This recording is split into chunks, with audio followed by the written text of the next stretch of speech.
ರಾಜ್ಯಾದ್ಯಂತ ಮುಂಗಾರು ಮಳೆ ಅಬ್ಬರ ಜೋರಾಗಿದೆ. ಮುಂದಿನ 7 ದಿನಗಳ ಕಾಲ ವರುಣಾರ್ಭಟ ಇರುತ್ತೆ ಅಂತ ಹವಾಮಾನ ಇಲಾಖೆ ಮಾಹಿತಿಯನ್ನು ಕೊಟ್ಟಿದೆ. ಉಡುಪಿ ಮತ್ತು ದಕ್ಷಿಣ ಕನ್ನಡ ಜಿಲ್ಲೆಗೆ ಇಂದು ರೆಡ್ ಅಲರ್ಟ್ ಘೋಷಣೆ ಮಾಡಲಾಗಿದ್ದು 7 ಜಿಲ್ಲೆಗೆ ಆರೆಂಜ್ ಅಲರ್ಟ್, 11 ಜಿಲ್ಲೆಗೆ ಯೆಲ್ಲೋ ಅಲರ್ಟ್ ಅನ್ನು ಘೋಷಿಸಲಾಗಿದೆ.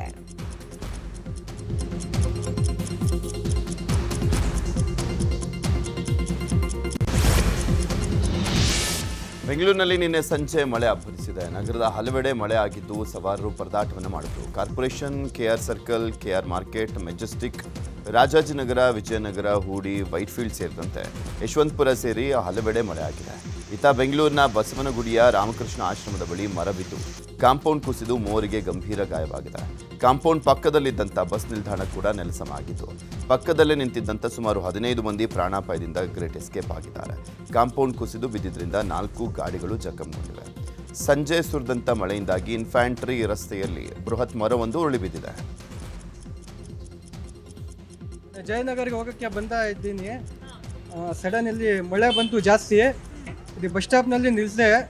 15 ಜನ ಇತ್ತು ಟೋಟಲ್, ಆಲ್ಮೋಸ್ಟ್ ಪೀಪಲ್ಲು. ಆಮೇಲೆ ಸಡನ್ ಒಂದು ಡಾಲಿ ಏನು ಮರದು ಫಸ್ಟ್ ಇದೆ ಕೆಳಗಡೆ ಬಿಟ್ಟು ಸವನ್ ಬಂಟೆ. ಆಮೇಲೆ ಕಿರಿಕಿರಿ ಜಾಸ್ತಿ ಸೌಂಡ್ ಬಿಟ್ಟು ಹಿಂದೆ ಮರ ಹಿಂಗೆ ಬಂತು, ಪೂರ್ತಿ ಹಿಂಗೆ ಆಗಿತ್ತು. ಜನ ಹಿಂಗೆ ಓಡ್ಬಿಟ್ಟೆ. ಒಂದು ಜನಗೆ ಗಾಯ ಆಯಿತು, ಇನ್ನೂ ಒಂದು ಮೇಡಮ್ ಇತ್ತು, ಇವ್ರಿಗೆ ಕಾಲಿಗೆ ಏಟಾಗಿತ್ತು. ಇವರನ್ನೇ ಸೇಫ್ ಐತೆ. ಕೆಳಗಡೆ ಇನ್ನೂ ತೆಗಿಬೇಕಾಗಿದೆ, ತೆಗಿ ಮೇಲೆ ಆಮೇಲೆ ಜನ ಏನಿಲ್ಲ. ಆಮೇಲೆ ಅಷ್ಟೇ, ಇಂಜುರಿ ಇಲ್ಲ. ಒಂದು 7 ಜನಕ್ಕೆ ಟೂ ಜನ ಅಷ್ಟೇ. ದೇವಸ್ಥಾನಕ್ಕೆ ಹೋಗೋಣ ಅಂತ ಬರ್ತಾ ಇದ್ವಿ. ಮಳೆ ಜೋರು ಆಯ್ತಲ್ಲ, ಇಲ್ಲಿ ಬಸ್ ಸ್ಟ್ಯಾಂಡ್ ಹತ್ರ ನಿಂತ್ಕೊಂಡ್ವಿ. ನಿಂತಿದ್ದು 5 ನಿಮಿಷಕ್ಕೆ ಆ ಥರ ಆಯಿತು. ನಾವು ನಮ್ಮ ಮನೆಯವರು ಇಬ್ಬರು ಬಂದು ಈ ಕಡೆ ಬಿದ್ದೋದ್ವಿ ಜಂಪ್ ಮಾಡಿ. ಹೊಸ ಗಾಡಿ ಫುಲ್ಲು ಖರಾಬ್ ಆಗಿದೆ. ತೊಗೊಂಡು 2 ಮಂತ್ಸ್ ಆಗಿದೆ. ಟೋಟಲ್ ಎಷ್ಟಿತ್ತು ಏನೋ ಗೊತ್ತಿಲ್ಲ. ನಮ್ಮದು ಹೊಸ ಗಾಡಿನೇ 2 ಮಂತ್ಸ್ ಆಯ್ತು ತೊಗೊಂಡು, ಫುಲ್ಲು ಜಖಮ್ ಆಗಿದೆ. ಇಲ್ಲೇ ಪಾರ್ಕ್ ಮಾಡಿಬಿಟ್ಟೆ ನಿಂತ್ಕೊಂಡಿದ್ದು. ಮ್ಯಾಮ್, ಇದು ಸುಮಾರು 4:45-5 ಗಂಟೆಗೆ ಮಳೆ ಬರ್ತಿತ್ತು ಅಂತ ಹೇಳಿ ಗಾಡಿ ಇಲ್ಲಿ ಬಸ್ ಸ್ಟ್ಯಾಂಡ್ ಹತ್ರ ಸೈಡ್ಗೆ ಹಾಕ್ಸಿದ್ವಿ. ಅದಾದಮೇಲೆ ಇನ್ನೇನು ಜೋರಾಗಿ ಆಯ್ತಲ್ಲ ಅಂತ ಬಸ್ ಸ್ಟ್ಯಾಂಡ್ ಹತ್ರ ನಿಂತ್ಕೊಂಡಿದ್ವಿ. ಒಂದು 10 to 15 ಮೆಂಬರ್ಸ್ ನಿಂತ್ಕೊಂಡಿದ್ವಿ. ಒಂದು 10 ಮಿನಿಟ್ಸ್ ಅಲ್ಲೇ ನಿಂತ್ಕೊಂಡಿದ್ವಿ, ಏನು ಸಮಸ್ಯೆ ಆಗಲಿಲ್ಲ. ಅದಾದಮೇಲೆ ಸ್ವಲ್ಪ ಮರ ಬೀಳೋಕ್ಕೆ ಸ್ವಲ್ಪ ಸೌಂಡ್ ಬಂತು, ಕಟ್ ಅಂತ ಒಂದು 2 ಸಲ ಸೌಂಡ್ ಬಂತು. ಅದಾದಮೇಲೆ ನಾವೆಲ್ಲ ಡಿಸ್ಪ್ಯಾಚ್ ಆದ್ವಿ, ಒಂದು 15 ಜನ. ಸೊ ಅದಾದಮೇಲೆ ಒಬ್ರು ಲೇಡಿಗೆ, ಒಬ್ರು ಬಾಯ್ಗೆ ಏಟಾಗಿದೆ. ಒಬ್ರು ಲೇಡಿಗೆ ಕಾಲು ಏಟಾಗಿದೆ, ಒಬ್ರು ಬಾಯ್ಗೆ ಇದು ಕೈ ಫುಲ್ಲು ಏನೋ ಕೊಯ್ದಿದೆ ಅಂತಂದೇಳಿ ಅವ್ರನ್ನ ಹಾಸ್ಪಿಟ್ಲಿಗೆ ಕರ್ಕೊಂಡು ಹೋಗಿದ್ದಾರೆ. ಅದಾದಮೇಲೆ 4 ಗಾಡಿ ನಿಂತಿತ್ತು, 4 ಗಾಡಿ ಡ್ಯಾಮೇಜ್ ಆಗಿದೆ. ಅದರಲ್ಲಿ ನಂದು ಒಂದು ಗಾಡಿ, ಕಂಪನಿ ಗಾಡಿ ಹಸಿ ಮರ ಬಿದ್ದಿರೋದು ಮ್ಯಾಮ್. ಅದು ಆ್ಯಕ್ಚುಲಿ ಮುಂಚೆನೇ ಅದು ವಾಲಿತಂತೆ ಆಲ್ರೆಡಿ. ಅವರು ಏನೋ ಕಂಪ್ಲೇಂಟ್ ಕೊಟ್ಟಿದ್ದೀನಿ, ಅವರು ತೆಗೆದಿಲ್ಲ, BBMP ಅವ್ರು ಬಂದು ಕಟ್ ಮಾಡಿದೆ ಅಂತ ಹೇಳ್ತಿದ್ದಾರೆ. ಅದು ಯಾವ ಥರ ಅಂತ ನಮಗೂ ಗೊತ್ತಿಲ್ಲ. ಸೊ ನಾವು ಗೊತ್ತಿಲ್ಲದಿರೋ ಜನ ಏನೋ ಮಳೆ ಚಾಟಿಗೆ ಅಂತ ಬಂದು ನಿಂತ್ಕೊಂಡಿದ್ದೀವಿ.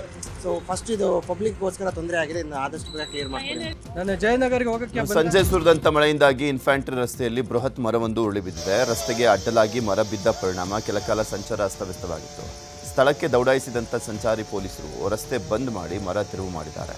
ಬೃಹತ್ ಮರ ಬಿದ್ದಿದ್ದರಿಂದ DRDO ಕಾಂಪೌಂಡ್ಗೆ ಹಾನಿಯಾಗಿದೆ. ಕರುನಾಡಿನಲ್ಲಿ ಮಳೆರಾಯ ಅಬ್ಬರಿಸಿ ಬೊಬ್ಬೆರಿತಾ ಇದ್ದಾನೆ. ಕೊಪ್ಪಳದಲ್ಲಿ ಕೂಡ ಮುಂಗಾರು ಅಬ್ಬರ ಜೋರಾಗಿದ್ದು ಹೊಲಗಳಿಗೆ ಹಾಗೂ ತಗ್ಗು ಪ್ರದೇಶಗಳಿಗೆ ಮಳೆಯ ನೀರು ನುಗ್ಗಿದೆ. ಇನ್ನೊಂದು ಕಡೆ ಮುಂಗಾರು ಉತ್ತಮ ಮಳೆಯಾಗಿದ್ದರಿಂದ ಬಿತ್ತನೆಗೆ ಸಕಾಲ ಅಂತ ರೈತರ ಮೊಗದಲ್ಲಿ ಮಂದಹಾಸ ಮೂಡಿದೆ. ಹಾವೇರಿಯಲ್ಲೂ ಕೂಡ ಮುಂಗಾರು ಮಳೆ ಅಬ್ಬರ ಜೋರಾಗಿದೆ. ಜಿಲ್ಲೆಯಲ್ಲಿ ಭಾರೀ ಮಳೆಯಿಂದಾಗಿ ಜನಜೀವನ ಅಸ್ತವ್ಯಸ್ತ ಆಗಿದೆ. ರಟ್ಟಿಹಳ್ಳಿ ತಾಲೂಕಿನ ಮಕ್ಕರಿ ಗ್ರಾಮದಲ್ಲಿ ಮಳೆಯಿಂದಾಗಿ ಭಾರೀ ಅವಾಂತರವೇ ಸೃಷ್ಟಿಯಾಯಿತು. ಫ್ಲಾಟ್ ನಂಬರ್ 4ರ ಕೇರಿ ಸಂಪೂರ್ಣವಾಗಿ ಜಲಾವೃತವಾಗಿದ್ದು ಮನೆಗಳಿಗೆ ಚರಂಡಿಯ ನೀರು ನುಗ್ಗಿದೆ. ಕಾಮಗಾರಿ ಬಳಿಕ ಚರಂಡಿ ಮುಚ್ಚಿದ ಪರಿಣಾಮ ನೀರು ಹರಿಯೋಕೆ ದಾರಿ ಇಲ್ಲದೆ ಮನೆಗಳಿಗೆ ಮಳೆಯ ನೀರು ಜೊತೆಗೆ ಚರಂಡಿ ನೀರು ಕೂಡ ನುಗ್ಗಿದೆ.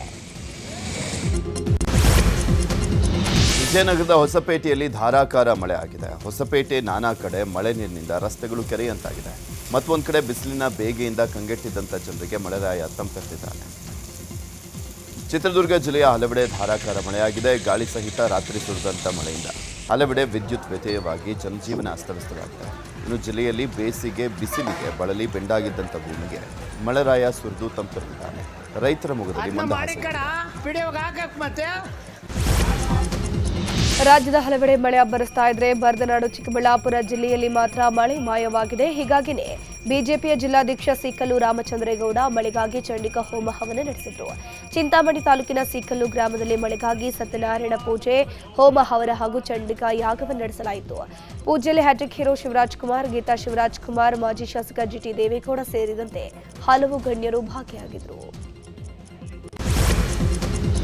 ಪ್ರತಿ ವರ್ಷ ಮುಂಗಾರಿನ ಮೃಗಶಿರ ಮಳೆ ವೇಳೆ ಕೊಪ್ಪಳ ತಾಲೂಕಿನ ಕುಟಗನಹಳ್ಳಿಯಲ್ಲಿ ವನಸ್ಪತಿ ಔಷಧಿ ನೀಡಲಾಗುತ್ತೆ. ಅಶೋಕರಾವ್ ಕುಲಕರ್ಣಿ ಎಂಬುವರು ತಯಾರಿಸಿದಂಥ ವನಸ್ಪತಿ ಔಷಧಿಯನ್ನು ಜನರಿಗೆ ನೀಡಲಾಗುತ್ತೆ. ಈ ಔಷಧಿ ಪಡೀಲಿಕ್ಕೆ ಹೊರ ರಾಜ್ಯಗಳಿಂದಲೂ ಸಹ ಜನ ಬರ್ತಾರೆ.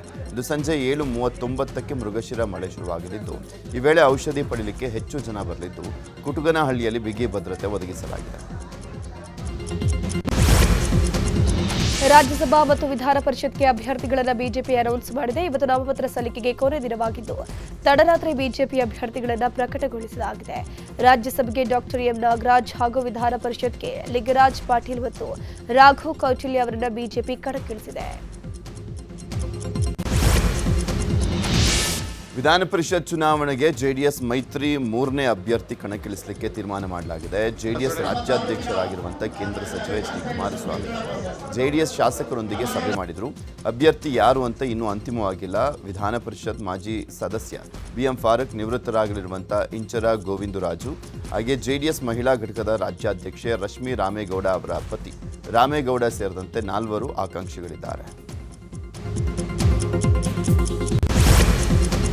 ಡಿಕೆ ಶಿವಕುಮಾರ್ ಸಿಎಂ ಆದ ಬಳಿಕ ಮೊದಲ ಬಾರಿಗೆ ಸ್ವಕ್ಷೇತ್ರ ಕನಕಪುರಕ್ಕೆ ನಿನ್ನೆ ಭೇಟಿ ನೀಡಿದ್ರು. ಮಳ್ಳಹಳ್ಳಿ ಹಾಗೂ ನಲ್ಲಹಳ್ಳಿ ಸೇರಿದಂತೆ 20ಕ್ಕೂ ಹೆಚ್ಚು ಹಳ್ಳಿಗಳಲ್ಲಿ ರೋಡ್ ಶೋ ಮಾಡಿ ಜನರಿಗೆ ಧನ್ಯವಾದ ತಿಳಿಸಿದ್ರು. ಈ ವೇಳೆ ಕೆಂಕೇರಮ್ಮ ಹಾಗೂ ಕಬ್ಬಾಳಮ್ಮ ದೇವಿಗೆ ವಿಶೇಷ ಪೂಜೆಯನ್ನು ಸಲ್ಲಿಸಲಾಯಿತು. ಸಿಎಂ ಡಿಕೆ ಶಿವಕುಮಾರ್ ಬರ್ತಿದ್ದಂತೆ ಪಟಾಕಿ ಸಿಡಿಸಿ ದೊಡ್ಡ ದೊಡ್ಡ ಹಾರಗಳನ್ನು ಹಾಕೋದ್ರ ಮೂಲಕ ಅದ್ದೂರಿಯಾಗಿ ಸ್ವಾಗತ ಕೋರಿದ್ರು. ನಂತರ ಕೋಡಿಹಳ್ಳಿ ಫಾರ್ಮ್ ಹೌಸ್ಗೆ ಡಿಕೆ ಶಿವಕುಮಾರ್ ಭೇಟಿ ನೀಡಿ ತಾಯಿ ಜೊತೆ ಸ್ವಲ್ಪ ಸಮಯ ಕಾಲ ಕಳೆದ್ರು. ಬಳಿಕ ಸ್ವಕ್ಷೇತ್ರದ ಜನರನ್ನು ಉದ್ದೇಶಿಸಿ ಮಾತನಾಡಿ, ನಿಮ್ಮ ಮನೆಯ ಮಕ್ಕಳನ್ನ ಹೇಗೆ ಪೋಷಣೆ ಮಾಡಿದಿರಿ, ಹಾಗೆ ನನಗೆ ರಾಜಕೀಯ ಜನ್ಮ ಕೊಟ್ಟಿದ್ದೀರಾ. ಎಲ್ಲರನ್ನ ಒಟ್ಟಾಗಿ ತೆಗೆದುಕೊಂಡು ಹೋಗಬೇಕು, ನಮ್ಮನ್ನ ಗೆಲ್ಲಿಸಬೇಕು. ನಿಮ್ಮ ಶ್ರಮಕ್ಕೆ ಫಲ ಸಿಕ್ಕಿದೆ. ಸಿದ್ದರಾಮಯ್ಯನವರು ನುಡಿದಂತೆ ನನಗೆ ಅವಕಾಶ ಕೊಟ್ಟಿದ್ದಾರೆ ಅಂತ ಹೇಳಿದರು. ನನ್ನ ಕಷ್ಟದ ಕಾಲದಲ್ಲಿ ತಾವೆಲ್ಲ ಕೂಡ ನನ್ನ ಜೊತೆ ಬೆನ್ನೆಲುಬಾಗಿ ನಿಂತ್ಕೊಂಡು ನನ್ನ ಪ್ರಾರ್ಥನೆ ಮಾಡಿ ದೇವರನ್ನು ಸಂಕಲ್ಪ ಮಾಡಿ ಇವತ್ತು ತಾವು ಹೋರಾಟ ಮಾಡಿ ಆ ಕಷ್ಟ ಕಾಲದಲ್ಲೂ ಕೂಡ ನೀವು ಯಾವ ರೀತಿ ನಿಂತ್ಕೊಂಡ್ರಿ ಇರೋದನ್ನ ನಾನು ಮರಲಿಕ್ಕೆ ಸಾಧ್ಯ ಇಲ್ಲ. ಆದ್ರಿಂದ ಇವತ್ತು ಚಿಕ್ಕ ಶ್ರೀಗಳಿಗೆ ಮತ್ತೆ ಅವರ ಪಾದಗಳಿಗೆ ನನ್ನ ನಮಸ್ಕಾರ ಹೇಳಿ ಇವತ್ತು ತಾವು ಕೂಡ ತಾವೆಲ್ಲ ಕೂಡ ಇಷ್ಟು ದೊಡ್ಡ ಸಂಖ್ಯೆ ಬಂದಿದ್ದೀರಿ. ಈ ಅಧಿಕಾರ ನಿಮ್ಮ ಅಧಿಕಾರ, ಒಳ್ಳೆ ರೀತಿಯಲ್ಲಿ ನಾವೆಲ್ಲ ಬಳಸೋಣ.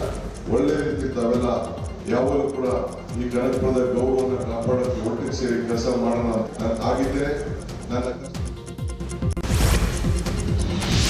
ಜಮೀರ್ ಅಹಮದ್ ಖಾನ್ಗೆ ಸಚಿವ ಸ್ಥಾನ ನೀಡಬೇಕು ಅಂತ ರಾಜ್ಯದಾದ್ಯಂತ ಪ್ರತಿಭಟನೆಯನ್ನು ಮಾಡಲಾಗ್ತಾ ಇದೆ. ಇಂದು ಸಹ ಧಾರವಾಡ ಜಿಲ್ಲೆ ಕುಂದಗೋಳ ಪಟ್ಟಣದಲ್ಲಿ ಜಮೀರ್ ಅಭಿಮಾನಿಗಳು ಪ್ರತಿಭಟನೆ ಮಾಡಲಿದ್ದಾರೆ. ಸಚಿವ ಸ್ಥಾನದ ಜೊತೆ ಡಿಸಿಎಂ ಸ್ಥಾನ ನೀಡುವಂತೆ ಅಭಿಮಾನಿಗಳು ಪ್ರತಿಭಟನೆಯನ್ನು ಮಾಡಲಿದ್ದಾರೆ. ಗಾಳಿ ಮರಮ್ಮ ದೇವಿ ದೇವಸ್ಥಾನದ ಬಳಿ ಪ್ರತಿಭಟನೆಯನ್ನು ಮಾಡಲಿದ್ದಾರೆ. ಹಾವೇರಿ ಜಿಲ್ಲೆಯ ಶಾಸಕರಲ್ಲಿ ಮಂತ್ರಿಗಿರಿ ಲಾಬಿಗಿರಿ ಜಾಸ್ತಿ ಆಗ್ತಿದೆ. ಬ್ಯಾಡಗಿ ಶಾಸಕ ಬಸವರಾಜು ಶಿವಣ್ಣನವರ್ ಹಾಗೂ ಹಾನಗಲ್ ಶಾಸಕ ಶ್ರೀನಿವಾಸ್ ಮಾನೆ ಮಧ್ಯೆ ಸಚಿವ ಸ್ಥಾನಕ್ಕೆ ಫೈಟ್ ನಡೀತಾ ಇದೆ. ಇನ್ನು ಬಸವರಾಜು ಶಿವಣ್ಣನವರಿಗೆ ವಯಸ್ಸಾಗಿದೆ, ನನಗೆ ಮಂತ್ರಿ ಮಾಡಿ ಎಂಬ ಶ್ರೀನಿವಾಸ್ ಮಾನೆ ಹೇಳಿಕೆಗೆ ತಿರುಗೇಟನ್ನು ಕೊಟ್ಟಿರುವಂತಹ ಬಸವರಾಜು ಶಿವಣ್ಣನವರ್ ಯಾರು, ಎಲ್ಲಿ, ಯಾವಾಗ, ಯಾರಿಗೆ ಹೇಳಿದ್ದಾರೆ ಅಂತ ಜಿಲ್ಲಾಧ್ಯಕ್ಷರಿಗೆ ಹೇಳಿದ್ದೀನಿ, ಅವರು ಕರೆದು ಮಾತನಾಡಲಿ ಅಂತಂದ್ರು. ಶ್ರೀನಿವಾಸ್ ಮಾನೆ ಬುದ್ಧಿವಂತ, ಜಾಣ, ಮೇಧಾವಿ ಇದ್ದಾರೆ, ಅಂತವರಿಗೆ ಸಚಿವ ಸ್ಥಾನ ಕೊಡಲಿ ಅಂತ ಟಾಂಗ್ ಕೊಟ್ಟರು. ಒಳಗೆ ಅನುಭವದೊಳಗೆ ನನಗಿಂತ ಒಂದು ಸೀನಿಯರ್ ಆಗ್ತಾರೆ ಅವರು. ನಾವು ಮಬ್ಬ ಮಂದಿ, ಹಳ್ಳಿ ಮಂದಿ, ಹಿಂಗಾಗಿ ನಮಗೂ ಅವ್ರಿಗೂ ಫರ್ಕ್ ಆಗ್ತದೆ. ಅವ್ರು ಬುದ್ಧಿವಂತರು, ಅವರು ಅನುಭವಿಸ್ತರು, ಅವ್ರು ಅನುಭವಿಸ್ತಕ್ಕ ಬುದ್ಧಿವಂತಿಕೆಗೆ ನಮ್ಮನ್ನು ಅವ್ರನ್ನ ಕಂಪೇರ್ ಮಾಡೋಕ್ಕಾಗೋದಲ್ಲ ಏನ್ರಿ. ಆಯ್ತು, ನಾನೇನು ಅವ್ಗೇನು ಕೊಡಬೇಕು, ಅವೇನು ಆಗ್ಬೇಡ ಅಂತೇಳಿ ನಾವು 3 ಮಂದಿ ಅದಾವೆ. ನನಗೆ ಕೊಟ್ಟರು ಸಂತೋಷ, ರುದ್ರಪ್ಪ ಲಮಾಣಿಗೆ ಕೊಟ್ಟರು ಸಂತೋಷ, ಶ್ರೀನಿವಾಸ್ ಮಾನೆ ಕೊಟ್ಟರು ಸಂತೋಷ, ಜಿಲ್ಲಾಕ್ಕೊಬ್ರಿಗೆ ಯಾರಿಗಾರ ಕೊಡ್ಲಿಪ್ಪ ಅಂತ ನಮ್ಮದು ಒತ್ತಡ ಅಷ್ಟೇ. ಕೋಲಾರದಲ್ಲಿ ಮುಳುಬಾಗಿಲು ಜೆಡಿಎಸ್ ಶಾಸಕ ಸಮೃದ್ಧಿ ಮಂಜುನಾಥ್ ಸರ್ಕಾರದ ಬಗ್ಗೆ ಭವಿಷ್ಯ ನುಡಿದಿದ್ದಾರೆ. ಇನ್ನು 1 ವರ್ಷದಲ್ಲಿ ಸರ್ಕಾರ ಬಿದ್ದೋಗ್ಬಿಡುತ್ತೆ, ನಮಗೆ ದೆಹಲಿಯಿಂದ ಬಂದಿರುವಂಥ ಮಾಹಿತಿ ಪ್ರಕಾರ 1 ವರ್ಷದಲ್ಲಿ ಬಿದ್ದೋಗುತ್ತೆ. ಸರ್ಕಾರದಲ್ಲಿ ವಿಕೆಟ್ ಮೇಲೆ ವಿಕೆಟ್ ಬೀಳ್ತಾ ಇದೆ. 3 ವರ್ಷಕ್ಕೆ ಮತ್ತೆ ಎಲೆಕ್ಷನ್ ಬರುತ್ತೇನೋ ಅಂತ ಭಯವಾಗ್ತಾ ಇದೆ. ಅನುದಾನ ಇಲ್ಲ, ಅಭಿವೃದ್ಧಿ ಇಲ್ಲ, ರಾಜ್ಯದಲ್ಲಿ NDA ಸರ್ಕಾರ ಅಧಿಕಾರಕ್ಕೆ ತರುವ ಬಗ್ಗೆ ನಮ್ಮ ಗುರಿ ಇದೆ ಅಂತ ಹೇಳಿದ್ರು. ಡೆಲ್ಲಿ ಮಾಹಿತಿ ಪ್ರಕಾರ 1 ವರ್ಷದ ಸರ್ಕಾರ ಬೀಳುತ್ತೆ ಅನ್ನೋ ಮಾಹಿತಿ ಇದೆ, ಅದಲ್ವಾ? ನೋಡ್ಬೇಕು, ಆಗಲೇ ವಿಕೆಟ್ ಮೇಲೆ ವಿಕೆಟ್ ಬೀಳ್ತಾ ಇದೆಯಲ್ಲ, ಬಹುಶಃ ನೋಡ್ಬೇಕು ಯಾವ ಮಟ್ಟಕ್ಕೆ ಹೋಗುತ್ತೆ ಅನ್ನೋ ನೋಡ್ಬೇಕು. ಅವ್ರಿಗೆ ಓಡಿ ಕೇಳಕ್ಕೆ ಭಯ ಆಗ್ತದೆ. ಇನ್ನೂ ಬಂದು 3 ವರ್ಷ ಆಗಿಲ್ಲಪ್ಪ, ಮತ್ತೆ ಎಲೆಕ್ಷನ್ ಭಯ ಆಗ್ತದೆ. ಸೊ ಅದ್ರ ಅನುದಾನ ಇಲ್ಲ, ಅಭಿವೃದ್ಧಿ ಇಲ್ಲ, ಏನೂ ಇಲ್ಲ. ಬಟ್ ಆದರೂ ಕೂಡ ಇನ್ನೊಂದ್ಸಲ ಎಲೆಕ್ಷನ್ ಫೇಸ್ ಮಾಡೋದಂದ್ರೆ ಭಯ ಆಗ್ತದೆ. ಸೊ ನೋಡೋಣ, ಹೊಸ ಗ್ರೂಪು ಹೊಸ CM ಬಂದವ್ರೆ, ನ್ಯಾಯ ಕೊಡ್ತಾರೆ ಅನ್ನೋ ಭರವಸೆ ನನಗಿದೆ. ನೋಡೋಣ, ಬದಲಾವಣೆ ಇಲ್ಲ, ನೀವು ಅನ್ಕೊಂಡು ಬಂದಷ್ಟೇ ಯಾವ ಬದಲಾವಣೆನೂ ಇಲ್ಲ ನಮಗೆ. ನಮ್ಮ ವೋಟರ್ಸ್ ನಮ್ಮ ಪ್ರೀತಿ ಮಾಡೋದು ನಮ್ಮ ಜನ ಇದ್ದಾರೆ, ಅವ್ರ ವೋಟ್ರು ಅವ್ರ ಜನ ಇದ್ದಾರೆ. ಅಲ್ಲಿ ಬದಲಾವಣೆ ಆಗ್ಬಿಡುತ್ತಂತ ನನಗೇನು ಕಾಣಿಸ್ತಾ ಇಲ್ವಲ್ಲ, ಬದಲಾವಣೆ ಆಗ್ಬಿಡುತ್ತಂತ ಏನು ಕಾಣಿಸ್ತಾ ಇಲ್ವಲ್ಲ ಅದಲ್ವ. ಈಗ SR ಕೃಷ್ಣ ಕೂಡ ವಕೀಲರಾಗಿದ್ರಲ್ಲ, ಬದಲಾವಣೆ ಆಗ್ಬಿಡ್ತಾ? ನಮ್ಮ ಓಟ್ ನಮಗಿದೆ, ಅವ್ರ ಓಟ್ ಅವ್ರಿಗಿದೆ. ಸೊ ಅದರಿಂದ ಅಂಥ ಬದಲಾವಣೆ ನನಗೇನು ಕಾಣಿಸ್ತಾ ಇಲ್ಲ. ನಾವು ನೆಕ್ಸ್ಟ್ 28ಕ್ಕೆ NDA ಸರ್ಕಾರದಲ್ಲಿ ನಾವು ಏನು ಮಾಡಬೇಕು, ಯಾವ ಮಟ್ಟಕ್ಕೆ ಅಧಿಕಾರಕ್ಕೆ ಬರಬೇಕು ಅನ್ನೋದು ನಾವು ಪ್ಲಾನ್ ಮಾಡ್ತೀವಿ ಸಂಘಟನೆಗೆ. ಬಿಡದಿ ಟೌನ್ಶಿಪ್ ವಿರುದ್ಧ ರೈತರ ಹೋರಾಟ ನಿಲ್ತಾ ಇಲ್ಲ. ಬೆಂಗಳೂರು ದಕ್ಷಿಣ ಜಿಲ್ಲೆಯ ಬಿಡದಿ ರೈತರ ಹೋರಾಟಕ್ಕೆ ಬಿಜೆಪಿಯ ಉಚ್ಚಾಟಿತ ಶಾಸಕ ಬಸನಗೌಡ ಪಾಟೀಲ್ ಯತ್ನಾಳ್ ಬೆಂಬಲವನ್ನು ವ್ಯಕ್ತಪಡಿಸಿದ್ದಾರೆ. ಇಂದು ಬಿಡದಿ ರೈತರ ಹೋರಾಟದಲ್ಲಿ ಶಾಸಕ ಯತ್ನಾಳ್ ಭಾಗಿಯಾಗಲಿದ್ದಾರೆ. ಈ ಮೂಲಕ ಸಿಎಂ ಡಿಕೆ ಶಿವಕುಮಾರ್ ತವರು ಜಿಲ್ಲೆಯ ರೈತರ ಹೋರಾಟಕ್ಕೆ ಯತ್ನಾಳ್ ಬಲ ತುಂಬಲಿದ್ದಾರೆ. ಮಾಜಿ ಸಿಎಂ ದಿವಂಗತ ದೇವರಾಜ ಅರಸು ಮೊಮ್ಮಗ ಎಐಸಿಸಿ ಕಾರ್ಯದರ್ಶಿಯಾಗಿ ಸೂರಜ್ ಹೆಗ್ಡೆ ನಿಧನ ಹೊಂದಿರುವಂಥದ್ದು. ನಿನ್ನೆ ರಾತ್ರಿ ಹೃದಯಾಘಾತದಿಂದ ಬೆಂಗಳೂರಿನ ಖಾಸಗಿ ಆಸ್ಪತ್ರೆಯಲ್ಲಿ ಕೊನೆಯುಸಿರೆಳೆದಿದ್ದಾರೆ. ಕರ್ನಾಟಕ ಸರ್ಕಾರದ ಗ್ಯಾರಂಟಿ ಅನುಷ್ಠಾನ ಸಮಿತಿಯ ರಾಜ್ಯ ಉಪಾಧ್ಯಕ್ಷ ಹಾಗೂ ತಮಿಳುನಾಡು ಮತ್ತು ಪುದುಚೇರಿ ಕಾಂಗ್ರೆಸ್ ಉಸ್ತುವಾರಿಯಾಗಿದ್ದಂಥವರು ಇವರು. ಕಾಂಗ್ರೆಸ್ ಮುಖಂಡ ಸೂರಜ್ ಹೆಗ್ಡೆ ಅವರ ನಿಧನಕ್ಕೆ ಸಿಎಂ ಡಿಕೆ ಶಿವಕುಮಾರ್ ಸಂತಾಪವನ್ನು ಸೂಚಿಸಿದ್ದಾರೆ. ಸೂರಜ್ ಹೆಗ್ಡೆ ಅವರ ಅಗಲಿಕೆ ಸುದ್ದಿ ಕೇಳಿ ನನ್ನ ಮನಸ್ಸಿಗೆ ಆಘಾತವಾಗಿದೆ. ಚಿಕ್ಕ ವಯಸ್ಸಿಗೆ ಅವರು ನಮ್ಮನ್ನು ಅಗಲಿದ್ದಾರೆ ಎಂಬುದನ್ನು ನಂಬಲಿಕ್ಕೆ ಆಗ್ತಾ ಇಲ್ಲ. ಅವರ ಅಗಲಿಕೆ ಕಾಂಗ್ರೆಸ್ ಪಕ್ಷಕ್ಕೆ ತುಂಬಲಾರದ ನಷ್ಟ. ಸೂರಜ್ ಅವರ ಆತ್ಮಕ್ಕೆ ಶಾಂತಿ ಸಿಗಲಿ, ಅವರ ಕುಟುಂಬ ಸದಸ್ಯರು ಹಾಗೂ ಅಭಿಮಾನಿಗಳಿಗೆ ಅವರ ಅಗಲಿಕೆಯ ನೋವು ಭರಿಸುವಂತೆ ಶಕ್ತಿಯನ್ನು ಕರುಣಿಸಲಿ ಅಂತ ಭಗವಂತನಲ್ಲಿ ಪ್ರಾರ್ಥಿಸ್ತೀನಿ ಅಂತ ಎಕ್ಸ್ನಲ್ಲಿ ಸಂತಾಪ ಸೂಚಿಸಿದ್ದಾರೆ. ಯುದ್ಧದಿಂದಾಗಿ ಜಾಗತಿಕ ಇಂಧನ ಬಿಕ್ಕಟ್ಟು ಮುಂದುವರೆದಿದೆ. ಗ್ಯಾಸ್ ಸಿಲಿಂಡರ್ ಬೆಲೆ ಗಗನಕ್ಕೇರ್ತಾನೆ ಇದೆ. ಇದೀಗ ಮತ್ತೆ ಸಿಲಿಂಡರ್ ಬೆಲೆ 29 ರೂಪಾಯಿ ಹೆಚ್ಚಳ ಮಾಡಲಾಗಿದ್ದು, ಈ ಬಗ್ಗೆ ಧಾರವಾಡದಲ್ಲಿ ಕೇಂದ್ರ ಸಚಿವ ಪ್ರಹ್ಲಾದ್ ಜೋಶಿ ರಿಯಾಕ್ಷನ್ ಕೊಟ್ಟಿದ್ದಾರೆ. ನಮ್ಮ ದೇಶದಲ್ಲಿ ಗೃಹ ಬಳಕೆ ಸಿಲಿಂಡರ್ ಸಮಸ್ಯೆ ಆಗದಂತೆ ಸರಬರಾಜು ಮಾಡ್ತಿದ್ದೀವಿ. ಜನರಿಗೆ ತೊಂದರೆ ಆಗದಂತೆ ನಾವು ಹೆಚ್ಚು ಹಣ ಕೊಟ್ಟು ತರಿಸ್ತಿದ್ದೀವಿ. ಯುದ್ಧ ಅಂತ್ಯವಾದ ಮೇಲೆ ಎಲ್ಲವೂ ಸರಿಯಾಗುತ್ತೆ ಅಂತ ಹೇಳಿದರು. ಸಿಲಿಂಡರು ಆಲ್ಮೋಸ್ಟ್ ಡೊಮೆಸ್ಟಿಕ್ ಸಿಲಿಂಡರು ಇವತ್ತಿಗೂ ಕೂಡ ನಾವು ಸೀಮ್ಲೆಸ್ ಸಪ್ಲೈಯನ್ನು ನಾವು ಮಾಡ್ತಾ ಇದ್ದೀವಿ. ಅಮೇರಿಕಾದಲ್ಲಿ 37% ರೇಟ್ 36% ರೇಟ್ ಜಾಸ್ತಿ ಆಗಿದೆ. ಇಂಗ್ಲೆಂಡದಲ್ಲಿ 50% ಆಗಿದೆ. ಚೈನಾದಲ್ಲಿ 27% ಆಗಿದೆ. ಭಾರತದಲ್ಲಿ ಆ ರೀತಿ comparatively diesel, petrol and domestic LPG ಆ ಪ್ರಮಾಣದಲ್ಲಿ ಏರಿಲ್ಲ. ಸರ್ಕಾರ ಸಾಧ್ಯ ಇರುವಷ್ಟು ಸರ್ಕಾರ ಮತ್ತು ಆಯಿಲ್ ಕಂಪ್ನಿಗಳು ಅದನ್ನು ಭರಿಸ್ತಾ ಇದ್ದಾವೆ. Availability is the biggest problem. ನಾವು ಹೆಚ್ಚು ದುಡ್ಡು ಕೊಟ್ಟು ನಮ್ಮ ಜನರಿಗೆ ತೊಂದರೆ ಆಗಬಾರ್ದು ಅಂತೇಳಿ ನಾವು ಹೆಚ್ಚು ದುಡ್ಡು ಕೊಟ್ಟು ತರಿಸ್ತಾ ಇದ್ದೀವಿ. ಮತ್ತು ಯುದ್ಧ ಸರಿಯಾದ ನಂತರ ಇದು ಪುನಃ ಅಂದರೆ ಒಂದು ಸ್ವಲ್ಪ ದಿವಸ ಬೇಕಾಗ್ತದೆ. ಅದಾದ ನಂತರ ಪುನಃ ಇದನ್ನು ನಾವು ತಹಬಂದಿಗೆ ಸಂಪೂರ್ಣ ತಹಬಂದಿಗೆ ಬಂದ ನಂತರ ಉಳಿದಂತೆ ಸರಿ ಮಾಡ್ತೀವಿ. ಇನ್ನು ಮೂರನೇ ಸಿಲಿಂಡರು. ಬೆಳಗಾವಿಯಲ್ಲಿ ಶಿವಾನಂದ ನೀಲಣ್ಣವರ ಬಹುಕೋಟಿ ವಂಚನೆ ಪ್ರಕರಣಕ್ಕೆ ಸಂಬಂಧಪಟ್ಟಂತೆ ದಿನಕ್ಕೊಂದು ಟ್ವಿಸ್ಟ್ ಅನ್ನು ಪಡೆದುಕೊಳ್ತಾ ಇದೆ. ಇದೀಗ ಖ್ಯಾತ ನಟನಟಿಯರಿಗೂ ತನಿಖೆ ಆತಂಕ ಶುರುವಾಗಿದೆ. ಸಾವಿರಾರು ಕೋಟಿ ವಂಚನೆ ಹಿನ್ನೆಲೆಯಲ್ಲಿ ಶಿವಾನಂದ ನೀಲಣ್ಣವರ್ ಹಿಂಡಲಗ ಜೈಲಿನಲ್ಲಿದ್ದಾರೆ. ಆದರೆ ಶಿವಾನಂದ ಜೊತೆ ಕೆಲ ನಟ ನಟಿಯರು ನಂಟನ್ನು ಹೊಂದಿದ್ದು ಅವರನ್ನು ವಿಚಾರಣೆ ಮಾಡುವಂಥ ಸಾಧ್ಯತೆ ಇದೆ. ಬೆಳಗಾವಿ ಕನ್ನಡ ಹಬ್ಬ ಹೆಸರಿನಲ್ಲಿ ಸರ್ಕಾರ ಮೈದಾನದಲ್ಲಿ ಅದ್ದೂರಿ ಕಾರ್ಯಕ್ರಮ ಮಾಡಲಾಗಿತ್ತು. ಅಂದು ಕಾರ್ಯಕ್ರಮದಲ್ಲಿ ರಂಜಿಸಲಿಕ್ಕೆ ಬಂದಿದ್ದಂಥ ನಟ ನಟಿಯರಿಗೆ ಲಕ್ಷಾಂತರ ರೂಪಾಯಿ ಹಣ ಸಂದಾಯ ಮಾಡಿರುವಂತೆ ಶಂಕೆ ವ್ಯಕ್ತವಾಗಿದ್ದು, ಬ್ಯಾಂಕ್ ಖಾತೆ ಇಲ್ಲವೇ ಚೆಕ್ ಮೂಲಕ ಹಣ ಪಡೆದಿದ್ರೆ ನೋಟಿಸ್ ನೀಡಲಿಕ್ಕೆ CID ಪ್ಲಾನ್ ಅನ್ನು ಮಾಡಿದೆ.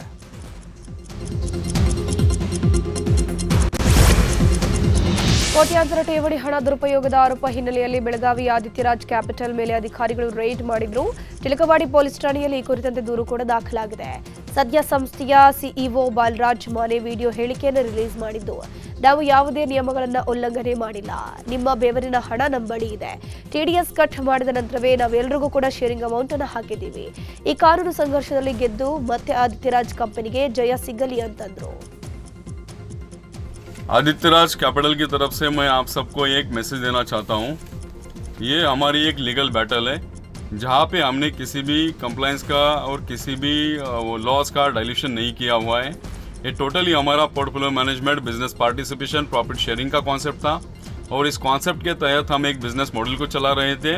इसमें हमने TDS कट करके प्रॉफिट भी हमारा डिस्ट्रीब्यूट किया हुआ है. लीगल कंप्लाइंस में हम 100% क्लियर है.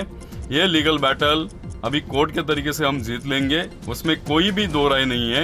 बस इस मुश्किल की घड़ी में आप सबके सहयोग की कामना है और मेरे इन्वेस्टर से लेके पार्टनर से सबको मेरा एक ही कमिटमेंट है किसी के भी 1 रुपए पे, उनके हार्ड अर्न मनी पे मैं आँच नहीं आने दूंगा। बस आप सबके लिए लड़ रहा हूँ, पेशेंस रखिए और बस आपने जो भरोसा रखा है यही मेरी हिम्मत है। इस लीगल बैटल को जीत के फिर से एक बार आदित्य राज कैपिटल ग्रुप खड़ा रहेगा, ये मेरा पूर्णतः 100% भरोसा है और इस भरोसे को कोई तोड़ नहीं सकता है, ना कभी ये भरोसा टूट सकता है। ಅಕ್ರಮ ಮರಳು ಗಣಿಗಾರಿಕೆಯಿಂದ 3 ಮೃತಪಟ್ಟಿರುವಂಥ ಘಟನೆ ಯಾದಗಿರಿಯ ವಡಗೇರ ತಾಲೂಕಿನ ಬಸವನಗರ ಗ್ರಾಮದಲ್ಲಿ ನಡೆದಿದೆ. ಬಟ್ಟೆ ತೊಳೆಯುವಂಥ ಸಂದರ್ಭದಲ್ಲಿ ಮರಂ ಕ್ವಾರಿಯಲ್ಲಿ ಸಂಗ್ರಹವಾಗಿದ್ದಂಥ ನೀರಿನಲ್ಲಿ ಕಾಲು ಜಾರಿ 2 ಮಕ್ಕಳು ಮತ್ತು ಓರ್ವ ಮಹಿಳೆ ಬಿದ್ದು ಸಾವನ್ನಪ್ಪಿದ್ದಾರೆ. ಪರಪ್ಪನ ಅಗ್ರಹಾರ ಜೈಲಿನಲ್ಲಿ ಅಧಿಕಾರಿಗಳ ಅನಿರೀಕ್ಷಿತ ದಾಳಿ ವೇಳೆ mobile phone, 9 sim card, wifi ಹಾಗೂ ತಂಬಾಕು ಪತ್ತೆಯಾಗಿದೆ. ಮೊಬೈಲ್ ಫೋನ್ ಹಾಗೂ ಸಿಮ್ ಕಾರ್ಡ್ಗಳನ್ನು ಹಾಲಿನ ಪೇಪರ್ನಲ್ಲಿ ಸುತ್ತಿ ಕಸದ ಬುಟ್ಟಿಯಲ್ಲಿ ಇಟ್ಟಿರುವಂಥದ್ದು ಪರಿಶೀಲನೆ ವೇಳೆ ಬೆಳಕಿಗೆ ಬಂದಿದೆ. ನಿಷೇಧವಿದ್ದರೂ ಕೂಡ ಅಕ್ರಮವಾಗಿ ಜೈಲಿನಲ್ಲಿ ಮೊಬೈಲ್ ಫೋನ್ ಹಾಗೂ ಸಿಮ್ ಕಾರ್ಡ್ ಅನ್ನು ತಲುಪಿಸಿದವರ ವಿರುದ್ಧ ಕ್ರಮ ಕೈಗೊಳ್ಳಲಿಕ್ಕೆ ದೂರನ್ನು ಕೊಡಲಾಗಿದೆ. ಪರಪ್ಪನ ಅಗ್ರಹಾರ ಪೊಲೀಸ್ ಠಾಣೆಯಲ್ಲಿ ಪ್ರಕರಣ ದಾಖಲಾಗಿತ್ತು. ಪೊಲೀಸರು ತನಿಖೆ ಕೈಗೊಂಡಿದ್ದಾರೆ. ಬ್ಯಾಗ್ನಲ್ಲಿ ಹಣ ಡ್ರಾ ಮಾಡಿ ಹೊರಟಿದ್ದ ವ್ಯಕ್ತಿಯನ್ನ ಕೆಳಗೆ ಬೀಳಿಸಿ ಕೈಯಲ್ಲಿದ್ದ ಹಣದ ಬ್ಯಾಗ್ ಸಮೇತ 2 ಕಳ್ಳರು ಎಸ್ಕೇಪ್ ಆಗಿದ್ದಾರೆ. ಕೋಲಾರ ಜಿಲ್ಲೆಯ ಮುಳಬಾಗಿಲು ತಾಲೂಕಿನ ನಂಗಲಿ ಪೊಲೀಸ್ ಠಾಣೆಯ ಪಕ್ಕದಲ್ಲೇ ಘಟನೆ ನಡೆದಿರುವುದು. ಕೋಲಾರದ ಕೆಜಿಎಫ್ ನಗರದಲ್ಲಿ ರೌಡಿ ಮುಕ್ತ ಅಭಿಯಾನದಡಿ ಪೊಲೀಸರ ಕಾರ್ಯಾಚರಣೆ ಮುಂದುವರೆದಿದೆ. ಈಗಾಗಲೇ ಗೂಂಡಾ ಕಾಯ್ದೆಯಡಿ ಅತಿ ಹೆಚ್ಚು ರೌಡಿಗಳನ್ನು ಗಡಿಪಾರು ಮಾಡಿರುವಂತಹ ಎಸ್ಪಿ ಶಿವಾಂಶು ಇದೀಗ ಮತ್ತೊಮ್ಮೆ ರೌಡಿಗಳ ಪರೇಡ್ ಅನ್ನು ಆಯೋಜಿಸಿ ಎಲ್ಲ ರೌಡಿಗಳಿಗೂ ಫೈನಲ್ ವಾರ್ನಿಂಗ್ ಅನ್ನು ಕೊಟ್ಟಿದ್ದಾರೆ. ಡಿಆರ್ ಮೈದಾನದಲ್ಲಿ ಹಮ್ಮಿಕೊಂಡಿದ್ದಂಥ ರೌಡಿ ಪರೇಡ್ನಲ್ಲಿ ಕೆಜಿಎಫ್ ಹಾಗೂ ಬಂಗಾರಪೇಟೆ ತಾಲೂಕಿನ ರೌಡಿ ಶೀಟರ್ಗಳಿಗೆ ಅಪರಾಧ ಕೃತ್ಯಗಳಲ್ಲಿ ಭಾಗಿಯಾಗದಂತೆ ಎಚ್ಚರಿಕೆಯನ್ನು ಕೊಡಲಾಗಿದೆ. ಸಾರ್ವಜನಿಕರಲ್ಲಿ ಭಯ ಹುಟ್ಟಿಸುವಂಥದ್ದು, ಗಲಾಟೆ, ದಬ್ಬಾಳಿಕೆ ಹಾಗೂ ಅಕ್ರಮ ಚಟುವಟಿಕೆಗಳಲ್ಲಿ ತೊಡಗಿದರೆ ಮುಲಾಜಿಲ್ಲದೆ ಗಡಿಪಾರು ಕ್ರಮ ಕೈಗೊಳ್ಳಲಾಗುತ್ತೆ ಅಂತ ಖಡಕ್ ಎಚ್ಚರಿಕೆಯನ್ನು ಕೊಟ್ಟಿದೆ. ಈಗಾಗಲೇ ನಾವು 3 ಜನಕ್ಕೆ ಯಾರು ಡ್ರಗ್ ಪೆಡ್ಲರ್ಸ್ ಇದ್ದಾರೆ ಗಡಿಪಾರು ಮಾಡಲಾಗಿದೆ. ಇನ್ನೂ ಸುಧಾರಣೆ ಆಗಲ್ಲ, ಗುಂಡಾ ಆ್ಯಕ್ಟ್ ಕೂಡ ಆಗುತ್ತೆ. ಇಲ್ಲಿ ಪದೇ ಪದೇ ಕರೆಸಿ ಇಲ್ಲಿ ನಿಮ್ಮದು ಮರ್ಯಾದೆ ಹಾಳು ಮಾಡಲಿಕ್ಕೆ ನಮ್ಮದು ಇಷ್ಟ ಇರಲ್ಲ. ನೀವೆಲ್ಲರೂ ಸರಿಯಾಗಿ ಇರಬೇಕು. ಹಿಂದೆ ನೀವು ಏನು ತಪ್ಪು ಮಾಡಿದ್ದೀರಿ ಅದ್ರ ಬಗ್ಗೆ ನಿಮಗೆ ಕಾನೂನು ಪ್ರಕಾರ ನಿಮಗೆ ಶಿಕ್ಷೆ ಸಿಗತ್ತೆ. ಬಟ್ ನೀವು ಈಗ ಇನ್ನು ಮುಂದೆ ಯಾವುದೇ ರೀತಿಯಿಂದ ರೌಡಿ ಆ್ಯಕ್ಟಿವಿಟಿ ಮಾಡಬಾರ್ದು. ನಿಮಗೆ ಏನಾದರೂ ಸಮಸ್ಯೆ ಇದ್ದರೆ, ನಿಮಗೆ ಯಾರು ತೊಂದರೆ ಕೊಡ್ತಾರೆ ಬಗ್ಗೆ ನಮಗೆ ಕಂಪ್ಲೇಂಟ್ ಕೊಡಿ. ನೀವು ಸ್ವಂತ ಹೋಗಿ ಯಾವುದೇ ರೀತಿಯಿಂದ ಗಲಾಟೆ ಜಗಳ ಮಾಡಬಾರ್ದು. KGFಗೆ ರೌಡಿ ಫ್ರೀ ಮಾಡಲಿಕ್ಕೆ ಮತ್ತು ಡ್ರಗ್ ಫ್ರೀ ಮಾಡಲಿಕ್ಕೆ ನಾವು ಎಲ್ಲ ಇಲಾಖೆಯಿಂದ ಪ್ರಯತ್ನ ಮಾಡ್ತಾ ಇದ್ದೀವಿ. ಸಾರ್ವಜನಿಕರಿಂದ ಕೂಡ ಅವರು ಕೂಡ ಭಾಳ ಸಹಕಾರ ಕೊಡ್ತಾ ಇದ್ದಾರೆ. ನೀವೆಲ್ಲರೂ ಕೂಡ ಸಹಕಾರ ಕೊಡಬೇಕು. ಯಾವುದೇ ರೀತಿಯಿಂದ ಇಲ್ಲಿಗಲ್ ಆ್ಯಕ್ಟಿವಿಟಿಯಲ್ಲಿ ಭಾಗಿಯಾಗಬಾರ್ದು. ಕರ್ತವ್ಯ ನಿಷ್ಠೆಗೆ ಮಾದರಿಯಾದ PSI ಚೆನ್ನಯ್ಯ ದೇವೂರಗೆ ವಾಲ್ಮೀಕಿ ಸಮಾಜದ ಮುಖಂಡರು ಸನ್ಮಾನ ಮಾಡಿದ್ದಾರೆ. ಗದಗ ಜಿಲ್ಲೆಯ ಮುಂಡರಗಿ ಹಾಗೂ ಚಿರಹಟ್ಟಿ ಪೊಲೀಸ್ ಠಾಣೆಯಲ್ಲಿ ಕರ್ತವ್ಯ ನಿರ್ವಹಿಸಿದ್ದ PSI ಚೆನ್ನಯ್ಯ ದೇವೂರು ಯಾವುದೇ ಅಹಿತಕರ ಘಟನೆಗೆ ನಡೆಯದಂತೆ ನಿಗಾ ವಹಿಸಿ ಕರ್ತವ್ಯ ಮಾಡಿದರು. ಇದು ಉತ್ತರ ವಲಯದ IGP ಸಂದೀಪ್ ಪಾಟೀಲ್ ಅವರು ಕರ್ತವ್ಯ ನಿಷ್ಠೆಗೆ ಮೆಚ್ಚುಗೆ ವ್ಯಕ್ತಪಡಿಸಿ ಪ್ರಶಂಸೆಯನ್ನು ವ್ಯಕ್ತಪಡಿಸಿದ್ದಾರೆ. ಕನ್ನಡ ಚಿತ್ರರಂಗದಲ್ಲಿ ಇತ್ತೀಚೆಗೆ ನಡೆದಂಥ ನೆಪೋಟಿಸಂ ಚರ್ಚೆಯ ಕುರಿತು ನಟ ಶಿವರಾಜ್ ಕುಮಾರ್ ಅತ್ಯಂತ ಸಕಾರಾತ್ಮಕವಾಗಿ ಮತ್ತು ಪ್ರಬುದ್ಧವಾಗಿ ಪ್ರತಿಕ್ರಿಯೆ ಕೊಟ್ಟಿದ್ದಾರೆ. ನೆಪೋಟಿಸಂ ಅನ್ನುವಂಥದ್ದು ಇದ್ದಿದ್ರೆ ರಾಜ್ಕುಮಾರ್ ಮಕ್ಕಳಿಗೂ ಕೇಳಬೇಕಿತ್ತಲ್ಲ ಅಂತ ಮೊನ್ನೆ ಸುದೀಪ್ ಹೇಳಿಕೆಯನ್ನು ಕೊಟ್ಟಿದ್ರು.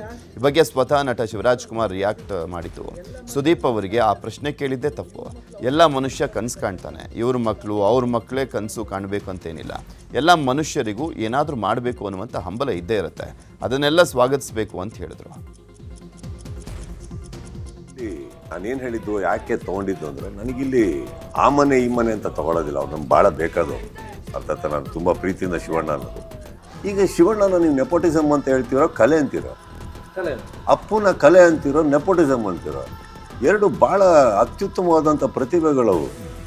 ಎಷ್ಟು ಜನ ಸ್ಫೂರ್ತಿಯಿಂದ ಅವ್ರಿಗೆ ಅಭಿಮಾನಿಗಳು ಸುಮ್ಮನೆ ಅಭಿಮಾನಿಗಳಾಗ್ಬಿಡ್ತಾರ. ಹಾಗೆ ನೋಡೋಕ್ಕಿಂತ ಪ್ರತಿ ಹೀರೋ ಮಕ್ಕಳು ಸೂಪರ್ ಸ್ಟಾರ್ಗಳಾಗ್ಬಿಡ್ಬೇಕಾಗಿತ್ತಲ್ಲ. ಒದ್ದಾಡ್ಕೊಂಡಿಲ್ವ ಎಲ್ಲರೂ? ರಾಜ್ಕುಮಾರ್ ಅವ್ರ ಟೈಮಿಂದನೂ ನಮ್ಮ ಕರ್ನಾಟಕದಲ್ಲಿ ಓಡೋದು ಒಂದೇ ಒಂದು ಕಲೆ. ನಿಮ್ಮಲ್ಲಿ ಇದೆಯಾ, ನಮ್ಮ ಕರ್ನಾಟಕದವ್ರು ಒಪ್ತಾರೆ. ಸೊ ನೆಪೋಟಿಸಮ್ ಹಂಗೆ ತೊಗೊಳಕ್ಕೆ ಹೋಗ್ಬೇಡಿ. ನಾನು ಯಾಕೆ ಅವ್ರದ್ದು ಇಬ್ಬರು ಉದಾಹರಣೆ ತೊಗೊಂಡಿದ್ರೆ, ಶಿವಣ್ಣ ಮತ್ತು ಅಪ್ಪುಕಿನ ಇನ್ನೂ ಬೆಟರ್ ಎಕ್ಸಾಂಪಲ್ ಇಲ್ಲ ಕಲೆ ಅನ್ನೋಕ್ಕೆ. ಕಲೆಯಿಂದ ಬಂದು ನಿಂತಿರೋದವ್ರು. ನಿಮಗೇನೇ ತಗೊಳ್ಳಿ, ಶಿವರಾಜ್ ಕುಮಾರ್ ಅಂತ ಕರೆಯಲ್ಲ ಸರ್ ಅವ್ರನ್ನ, ಶಿವಣ್ಣ ಅಂತಾರೆಲ್ಲ ಹ್ಯಾಟ್ರಿಕ್ ಹೀರೋ ಅಂತಾರೆ. ಯಾಕೆ? ಪುನೀತ್ ರಾಜ್ಕುಮಾರ್ ಇರ್ಬೋದು, ಕರೆದಿದ್ದು ಅಪ್ಪು ಅಂತ. ಯಾಕೆ?